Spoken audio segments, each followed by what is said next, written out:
Good morning students, सभी लोगों को वेरी वेरी गुड मॉर्निंग। चलिए जल्दी से क्लास ज्वाइन कीजिए, सभी लोग क्लास ज्वाइन कीजिए फटाफट। तो बच्चों, प्रीवियस क्लास में हम लोगों ने क्या देखा, किस टॉपिक के बारे में पढ़ा? तो हम लोगों ने डिमांड क्या है, क्वांटिटी डिमांडेड क्या है, इसके बारे में पढ़ा और ब्रीफ में बहुत ही शॉर्ट में डिमांड फंक्शन को पढ़ा था, यही पढ़ा था। अब यहां से हम लोग एक बार कंटिन्यू करते हैं फ्रेश डिमांड फंक्शन। तो सर एक बात बताइए कि डिमांड फंक्शन होता क्या है, डिमांड फंक्शन किसे कहा जाता है, व्हाट इज डिमांड फंक्शन? देखिए बच्चों, जैसा कि मैंने आपको बताया प्रीवियस क्लास में कि डिमांड बहुत चीजों पर डिपेंड करता है। मतलब डिमांड का बढ़ना, डिमांड का घटना, जिसमें हम डिमांड को भी पढ़ेंगे और क्वांटिटी डिमांडेड को भी पढ़ेंगे। ये दोनों चीजें बहुत सारी चीजों पे डिपेंड करती हैं। इसका मतलब डिमांड के बढ़ने के पीछे और डिमांड के घटने के पीछे बहुत सारे लॉजिक्स होते हैं, बहुत सारे फैक्टर्स होते हैं। अब देखिए, जब इस फैक्टर के बीच, इस लॉजिक के बीच, इस रीजन के बीच और डिमांड के बीच जब हम संबंध को पढ़ते हैं, रिलेशनशिप को स्टडी करते हैं, तो ये डिमांड फंक्शन कहा जाता है। तो देखो मेरे प्यारे बच्चों, it shows functional relationship between demand for a commodity and its determinant। तो डिमांड फंक्शन क्या है? तो डिमांड फंक्शन जो है वो एक फंक्शनल रिलेशनशिप को बताता है। क्या बताता है? तो फंक्शनल रिलेशनशिप को बताता है दो चीजों के बीच, डिमांड के बीच बच्चों, डिमांड के बीच एंड इट्स डिटरमिनेंट। अच्छा, डिटरमिनेंट का मतलब क्या हुआ? डिटरमिनेंट का मतलब हुआ वजह, लॉजिक, कॉजेस।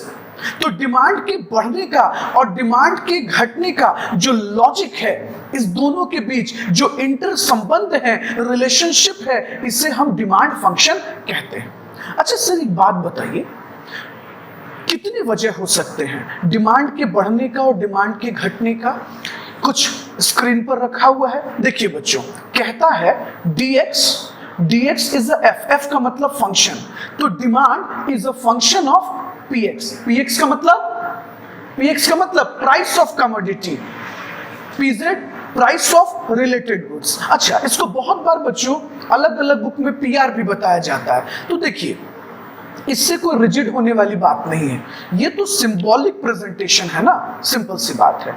तो pz price of related goods, y का मतलब इनकम ऑफ कंज्यूमर, T का मतलब टेस्ट एंड प्रेफरेंस, E का मतलब फ्यूचर एक्सपेक्टेड प्राइस, N का मतलब नंबर ऑफ कंज्यूमर्स, D का मतलब डिस्ट्रीब्यूशन ऑफ इनकम।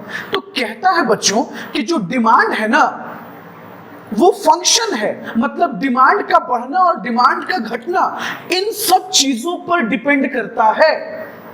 हम लोग आगे वन बाय वन इसको पढ़ेंगे, अभी पहले इतना समझिए। तो कभी आपसे कोई पूछेगा कि डिमांड फंक्शन से तुम क्या समझते हो, what do you mean by demand function, तो आप जवाब दीजिएगा कि demand function shows functional relationship. किसके बीच? तो डिमांड के बीच, डिमांड फॉर अ कमोडिटी के बीच एंड इट्स डिटरमिनेंट। डिटरमिनेंट का मतलब क्या होता है मेरे प्यारे बच्चों? फैक्टर्स, वजह, लॉजिक, कॉजेस, रीजन, क्यों डिमांड बढ़ रहा है, क्यों डिमांड घट रहा है। होप सो यहां तक तो चीजें आपको समझ में आई होंगी। Shashank, got it? यहां तक कोई दिक्कत? आगे बढ़े। चलिए, अब है फैक्टर्स अफेक्टिंग डिमांड फंक्शंस। तो सबसे पहले हम लोग क्या पढ़ रहे थे? प्राइस ऑफ कमोडिटी, है ना? चलो, प्राइस ऑफ कमोडिटी। अच्छा सर, ये प्राइस ऑफ कमोडिटी वजह कैसे हो सकता है? हाँ, ये वजह कैसे हो सकता है, इसका एक लॉजिक बताइए। सिंपल देखिए, जैसे जैसे किसी भी चीज की कीमत बढ़ती चली जाएगी, प्राइस बढ़ता चला जाएगा, प्राइस इंक्रीज करता चला जाएगा, उस प्रोडक्ट का जो क्वांटिटी डिमांडेड है वो घटता चला जाएगा। और जैसे जैसे प्राइस घटेगा, जैसे जैसे प्राइस घटेगा, क्वांटिटी डिमांडेड बढ़ता चला जाएगा। समझ रहे हो? आप नोटिस करो बच्चों, यहां पर इनवर्स रिलेशन है, किसके बीच? प्राइस के बीच और क्वांटिटी डिमांडेड के बीच। तो बच्चों क्या हम ये एक्सप्लेनेशन नहीं दे सकते, as price of commodity increases, जैसे जैसे किसी भी कमोडिटी की कीमत बढ़ेगी उसका क्वांटिटी डिमांडेड घटता चला जाएगा। अच्छा सर एक बात बताइए, हम लोगों के दिमाग में एक चीज क्लिक कर रहा है कि ये जो आप हम लोगों को टॉपिक अभी बता रहे हैं डिमांड फंक्शन, ये जो टॉपिक आपने बताया इसमें देखो बच्चों ऐसा कुछ है, क्या किया गया है इकोनॉमिस्ट के द्वारा कि प्राइस को जब हम पढ़ते हैं, प्राइस को जब कनेक्ट कर कर पढ़ते हैं तब ये क्वांटिटी डिमांडेड से जोड़कर पढ़ते हैं, और जब हम अदर फैक्टर्स को जोड़कर पढ़ते हैं, जो अदर फैक्टर्स है, समझे बच्चे, ये जो अदर फैक्टर्स है इनसे जब हम कनेक्ट कर कर पढ़ते हैं तो ये डिमांड बन जाता है। मतलब डिमांड के बढ़ने और डिमांड के घटने का वजह, यानी डिमांड का इंक्रीज होना और डिमांड का डिक्रीज होने के पीछे जो वजह है वो प्राइस ऑफ रिलेटेड गुड्स है, इनकम है, टेस्ट और प्रेफरेंस है, फ्यूचर एक्सपेक्टेड प्राइस है, नंबर ऑफ कंज्यूमर्स है। सर आप सच कह रहे हैं? हाँ हम लोग सच कह रहे हैं बच्चों, ऐसा पढ़ना है। बहुत बच्चे गलत जवाब देते हैं, जैसे आपसे मान लो कभी एक सडन कोई क्वेश्चन पूछ देता है कि बच्चों बताओ तो जब प्राइस बढ़ेगा तो डिमांड बढ़ेगा कि घटेगा, आदमी जवाब दे देता है कि डिमांड घटेगा। आप गलत आंसर दे रहे हो बच्चों, आप कहो कि प्राइस के बढ़ने से क्वांटिटी डिमांडेड घटेगी, डिमांड नहीं बच्चों, डिमांड नहीं, क्वांटिटी डिमांडेड। क्योंकि जब हम प्राइस के रेस्पेक्ट में प्राइस से कनेक्ट कर कर पढ़ते हैं उसे क्वांटिटी डिमांडेड कहते हैं, और जब हम बाकी फैक्टर से कनेक्ट कर कर पढ़ते हैं उसे डिमांड कहते हैं। क्यों अमन, याद है ये सब टॉपिक कि भूल गए हैं? थोड़ा बहुत याद है, चलो बहुत बढ़िया। तो चलो मेरे प्यारे बच्चों यहां तक समझ में आया आपको? बोलो ओके।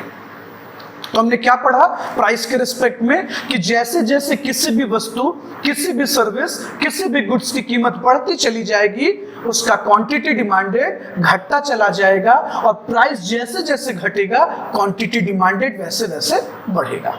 ओके चलो आगे चले, अब आते हैं price of other goods. Sir ये क्या कहना चाह रहा है प्राइस ऑफ अदर गुड्स? देखो बच्चों इसी को ये कहना चाह रहा है price of related goods. Price of related goods, related goods. अच्छा सर एक बात बताइए, रिलेटेड गुड्स के अंदर हम लोग दो टॉपिक पढ़ते हैं, याद है आप लोगों को? क्या मन ये सब टॉपिक याद है आपको? थोड़ा थोड़ा याद है, वेरी गुड। देखो बच्चों हम लोग ना रिलेटेड गुड्स में दो तरह के गुड्स को पढ़ते हैं। एक सब्स्टिट्यूट गुड्स होता है बच्चों, सब्स्टिट्यूट गुड्स। देखो ये टॉपिक आपको समझाना है, सब्स्टिट्यूट गुड्स। और एक होता है हमारा कॉम्प्लीमेंट्री गुड्स। क्या होता है बच्चों? Complementary goods. पहले मैं आपको समझा दूं तो स्क्रीन आपको दिखाएंगे तो आप खुद समझ पाओगे। ये कॉम्प्लीमेंट्री गुड्स, देखो ये कॉम्प्लीमेंट्री गुड्स के बारे में आपको बताना है। खैर पहले ना आप मेरी बातों को सुनो तो आप तुरंत समझ जाओगे नोट्स को। अच्छा सर आप कह रहे हैं कि price of related goods responsible होता है। हाँ बिल्कुल, मतलब प्राइस ऑफ रिलेटेड गुड्स एक डिटरमिनेंट है, यानी इसको यह भी कहा जा सकता है कि प्राइस ऑफ रिलेटेड गुड एक फैक्टर है, एक वजह है, एक कॉजेज है जिस पर डिमांड डिपेंड करता है। मतलब डिमांड का बढ़ना और डिमांड का घटना प्राइस ऑफ रिलेटेड गुड्स पर डिपेंड करता है। सर सच्ची? हाँ बच्चों बिल्कुल। देखो जरा समझ कर देखो सब्स्टिट्यूट गुड्स होता क्या है, पहले इस बात को समझिए बच्चों। सब्स्टिट्यूट गुड्स हम वैसे गुड्स को कहते हैं जो एक दूसरे के बदले में इस्तेमाल किए जा सकते हैं। Okay, which are substituted for each other. अच्छा सर जैसे टी एंड कॉफी, आपके घर पे गेस्ट आए हुए हैं बच्चों, आप किचन गए तो अचानक से आपको पता चला या याद आया, अरे आज तो टी लीफ खत्म हो गया है, चाय की पत्ती खत्म हो गई है, चलो कॉफी है, आज गेस्ट को कॉफी ही दे देते हैं। तो बच्चों सब्स्टिट्यूट गुड्स वैसा गुड्स होता है जो एक दूसरे के बदले में इस्तेमाल किया जा सकता है। बच्चों जैसे फ्रूटी और माजा, आपको माजा पीना था, मार्केट में अवेलेबल नहीं था, शॉप पर आपने फ्रूटी पी लिया। आपको फंटा पीना था, अवेलेबल नहीं था, आपने मिरिंडा पी लिया। आपको पेप्सी पीना था, नहीं मिल रहा था, तो आपने कोक पी लिया आज। तो सब्स्टिट्यूट गुड्स बच्चों वैसा गुड्स होता है जो एक दूसरे का अल्टरनेटिव होता है, मतलब विकल्प कह लीजिए, या एक दूसरे के बदले में इस्तेमाल किए जा सकते हैं। खैर मुद्दा ये नहीं है, मुद्दा ये है कि डिमांड कैसे डिपेंड करता है। समझो मेरी बात को। चलो बच्चों, ये मान लो एक टी का शॉप है, एक चाय की दुकान है, चाय की टपरी है, उसके बगल में कॉफी का शॉप है। अब ऐसा करते हैं कि ये दोनों एग्जांपल हम पुट कर लेते हैं। मान लो कि मेरी कॉफी का टपरी था और अमन का चाय का शॉप था। अब मेरे शॉप पर जो है धीरे धीरे कस्टमर ज्यादा आने लगे। अब जरा इमेजिन करो, तो अमन ने गुस्से में अपने चाय की टपरी पे कम प्राइस वाला बोर्ड लगा दिया। समझे? कम प्राइस वाला बोर्ड लगा दिया गुस्से में कि अच्छा रुको सर के टपरी पे बहुत भीड़ रह रहा है, जरा कम करते हैं। अब नतीजा ये हुआ कि जैसे ही अमन ने डिस्काउंटेड रेट का बोर्ड लगा दिया चाय के शॉप पर, अपनी टपरी पर, अपने ठेले पर, पता है क्या हुआ? हमारे कुछ कस्टमर भागने लगे।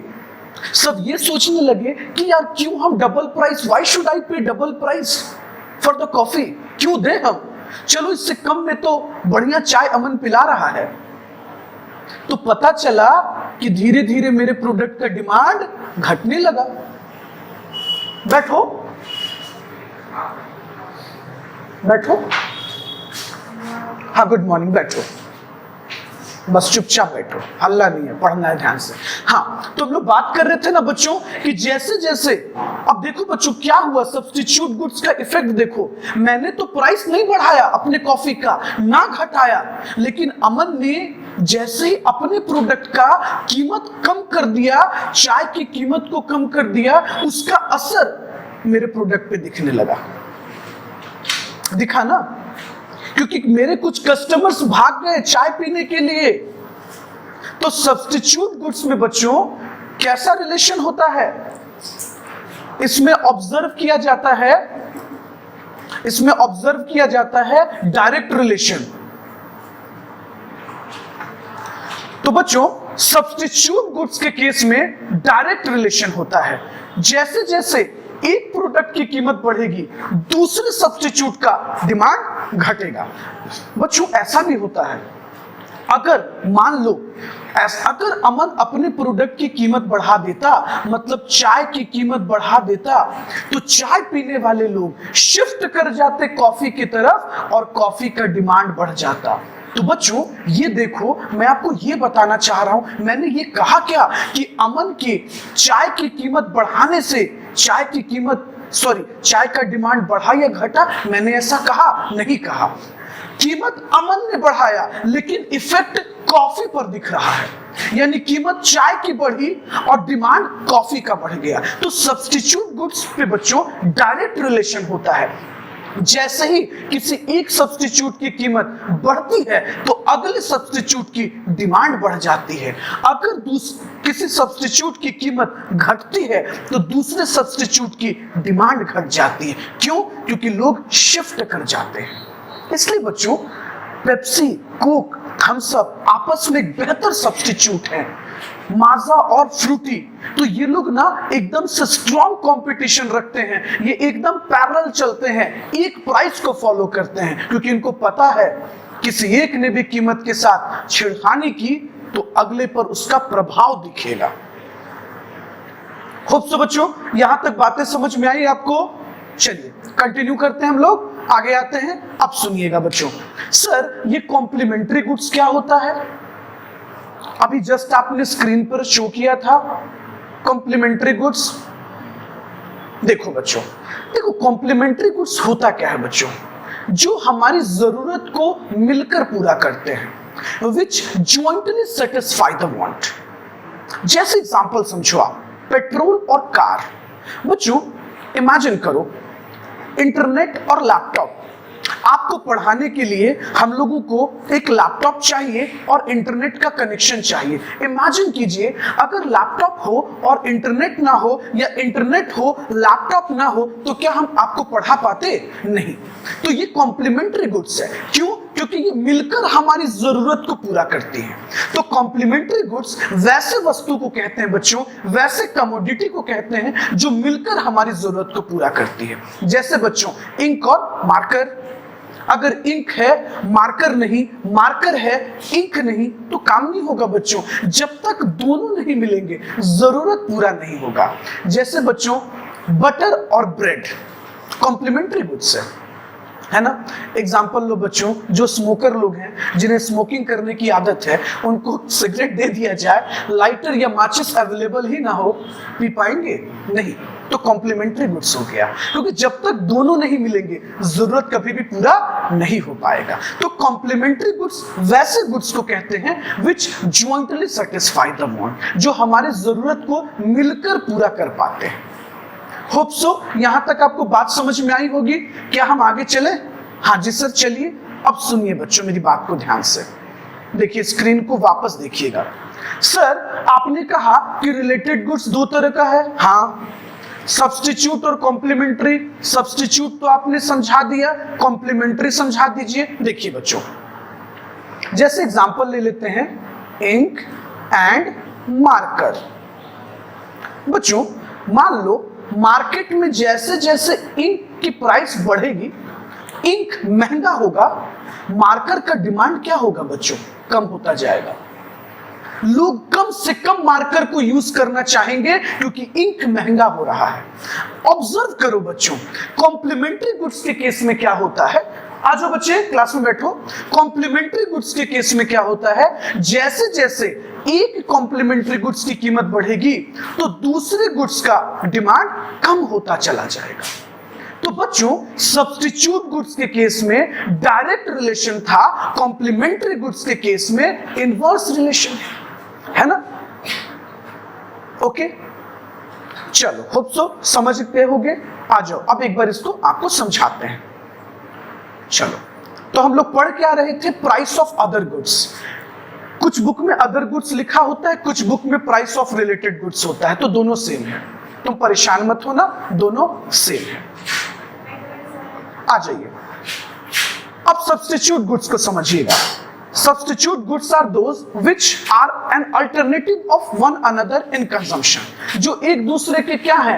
अल्टरनेटिव है, अल्टरनेटिव विकल्प रखते हैं। जैसे बच्चों T and coffee, wheat and rice.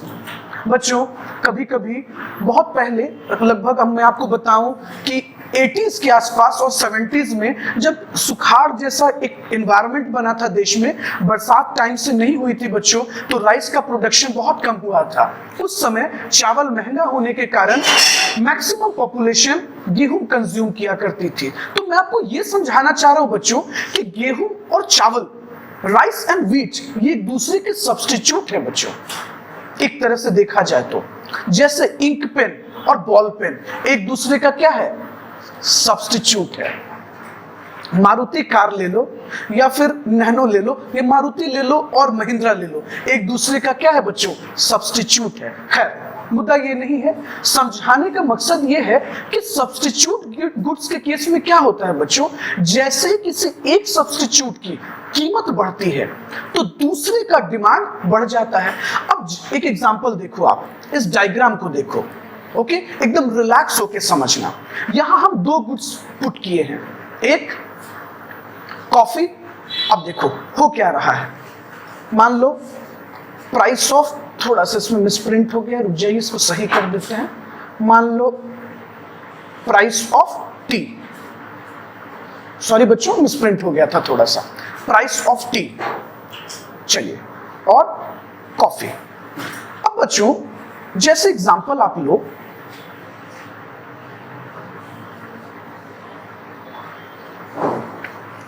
अगर चाय की कीमत बढ़ जाती, चाय का प्राइस बढ़ जाता, तो कॉफी का डिमांड क्या होता बच्चों? ऑटोमेटिकली इंक्रीज कर जाता। अब देखो जरा, यहां आप इस एग्जांपल को समझो। ये प्राइस ऑफ कॉफी है। हाँ सर, प्राइस कितना था पहले? प्राइस P1 था। हाँ सर बिल्कुल। पहले लोग कितना क्वांटिटी कॉफी ले रहे थे? तो मान लो इसको हम Q1 कर देते हैं ताकि थोड़ा समझना आपको आसान हो। बच्चों प्राइस अभी भी सेम है, लेकिन अब लोग ज्यादा क्वांटिटी लेने लगे। तो आप सोच रहे होंगे सर ऐसा क्या हुआ? सर ऐसा क्या हुआ कि कॉफी का डिमांड बढ़ गया? बच्चों हो सकता है एक सब्स्टिट्यूट की कीमत बढ़ गई हो। तो कॉफी का सब्स्टिट्यूट क्या है बच्चों? टी। तो जैसे ही चाय की कीमत बढ़ गई, कॉफी का डिमांड बढ़ गया। आप नोटिस कर रहे हो बच्चों, कॉफी का जो डिमांड कर्व है ना, वो शिफ्ट कर रहा है। ये सब चीज मैं आपको आगे बताऊंगा कि डिमांड के केस में, डिमांड के बढ़ने और डिमांड के घटने के केस में डिमांड कर्व शिफ्ट कर जाता है, राइट या लेफ्ट, डिपेंड करता है वो बढ़ रहा है या घट रहा है। तो ये सब स्लोली स्लोली समझाएंगे आपको, ठीक है। चलिए, क्लास में होते हैं कुछ ऐसे बंदर बच्चे, किसी का बॉटल गिरता है, कुछ वही साउंड आ रहा है, रिलैक्स रहिए। है कुछ है बंदर हमारे पास। जू एक बार खुल गया था, गलती से खुला रह गया था बच्चों, तो वहां से कुछ बंदर निकल गए तो हमारे कोचिंग में आ गए। फिर हमने सोचा कि उनको पढ़ा के सभ्य मानव बनाते हैं, वही सब बैठे हुए हैं। क्या एग्री है आप लोग? हम अच्छा अच्छा, ओह अच्छा, इसीलिए आप उत्पाद मचा रही है क्लास में आकर। चले आगे। क्या आनंद, मुस्कुरा रहे हो? क्या बात है? क्या गम है जो तुम छुपा रहे हो? सब ठीक है? चलो बच्चों ध्यान दो। अब हम लोग बात कर रहे थे किस पर? कॉम्प्लीमेंट्री गुड्स पर। अच्छा सर, अभी थोड़ा देर पहले बताया था आपने कि कॉम्प्लीमेंट्री गुड्स वैसा गुड्स होता है जो मिलकर हमारी जरूरत को पूरा करते हैं, मतलब जॉइंटली सेटिस्फाई द वांट। हमारे वांट्स तब तक पूरा नहीं हो सकता जब तक वो दोनों चीजें मिले ना। जैसे एग्जांपल, एक टीचर के लिए इंक और मार्कर, आपको पढ़ाने के लिए लैपटॉप और इंटरनेट कनेक्शन, ये दोनों क्या है? अलग अलग गुड्स है, लेकिन जब ये दोनों मिलते हैं तो आपकी जरूरत और मेरी जरूरत पूरी हो पाती है। खैर, अब समझते हैं इसको। होता क्या है बच्चों कॉम्प्लीमेंट्री गुड्स में? जैसे एक कॉम्प्लीमेंट्री गुड्स की कीमत बढ़ेगी, अगले का डिमांड घट जाएगा। जैसे एग्जांपल ले लो आप, क्या क्या है हमारे पास? एक एग्जांपल ले लेते हैं, इंक। जैसे यहां देखो आप डायग्राम। बच्चों ये प्राइस ऑफ कार है, ठीक है। कार के प्राइस में कोई चेंज नहीं है बच्चों, लेकिन तब भी कार का डिमांड बढ़ गया। सर ऐसा क्या हुआ? देखिए कैसे, आप समझिएगा। ये हमारा डिमांड कर्व है, देखिए D1। जो D1 है वो पहले का डिमांड कर्व है, और इसको हम मार्क कर देते हैं D2, मतलब डिमांड 2। सर ये राइट में क्यों चला गया? ये पगला गया क्या? नहीं बच्चों, बेचारा पगलाया नहीं है। देखो क्या हुआ होगा। कार का कॉम्प्लीमेंट्री गुड्स क्या होता है? कॉम्प्लीमेंट क्या होता है? पेट्रोल। तो जब पेट्रोल की प्राइस बहुत तेजी से बढ़ने लगती है तो ऑटोमेटिकली व्हीकल्स के डिमांड पर असर दिखता है, लोग उसके डिमांड को कम कर देते हैं। अब देखो हुआ क्या होगा, जब पेट्रोल की कीमत बढ़ी होगी तो डिमांड कार का ऑटोमेटिकली क्या हो गया होगा? घट जाएगा। और जैसे ही पेट्रोल की कीमत घटेगी, कार का डिमांड बढ़ गया होगा। तो कॉम्प्लीमेंट्री गुड्स में चेंज होने के कारण कार की डिमांड में चेंज आया।